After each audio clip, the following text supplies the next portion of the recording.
विक्रम बेताल की कहानी। अपराधी कौन। पेड़ पर उल्टे लटके बेताल को एक बार फिर अपने कंधे पर उठाकर राजा विक्रमादित्य ने शमशान की ओर चलना शुरू किया तो बेताल ने एक नई कहानी शुरू कर दी।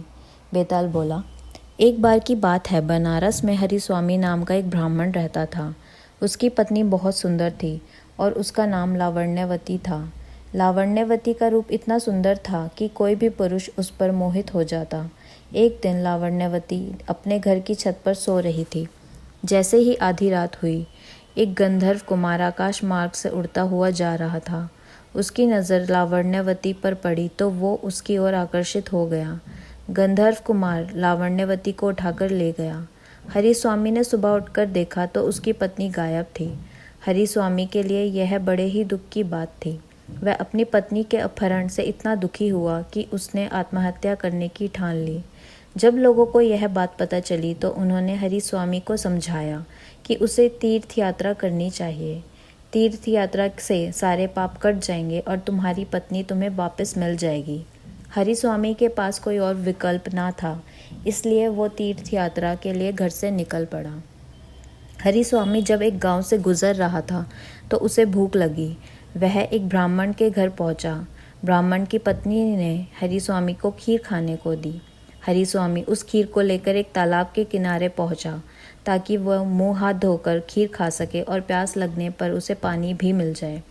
खीर का कटोरा एक पेड़ के नीचे रखकर हरिस्वामी हाथ पैर धोने लगा। तभी उस पेड़ पर एक बाज आकर बैठ गया। बाज के मुंह में सांप था और वो उसे खा रहा था। सांप का जहर हरिस्वामी की खीर में टपक गया।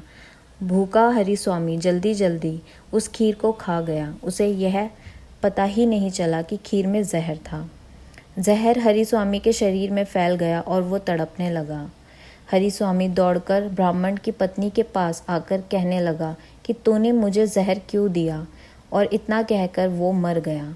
ब्राह्मण ने जब यह देखा तो उसने अपनी पत्नी की एक बात भी नहीं सुनी और उस पर ब्राह्मण हत्या का दोष लगाकर अपने घर से निकाल दिया।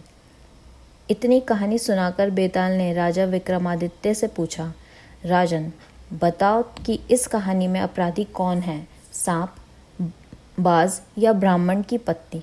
राजा ने उत्तर दिया, इस कहानी में इन तीनों में से कोई अपराधी नहीं है, क्योंकि सांप अपने शत्रु यानी बाज के वश में था।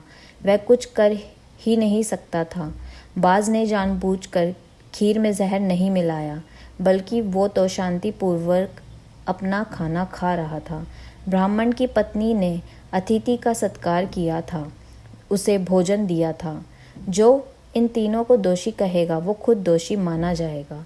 इस कहानी में अगर कोई अपराधी है तो वो है ब्राह्मण, जिसने बिना विचार करे और सच्चाई को जाने बिना अपनी निर्दोष पत्नी को बेघर कर दिया।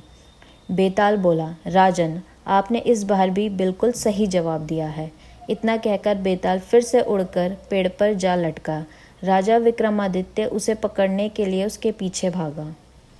कहानी से सीख, हमें बिना जांच पड़ताल किए कोई भी बड़ा निर्णय नहीं लेना चाहिए। धन्यवाद।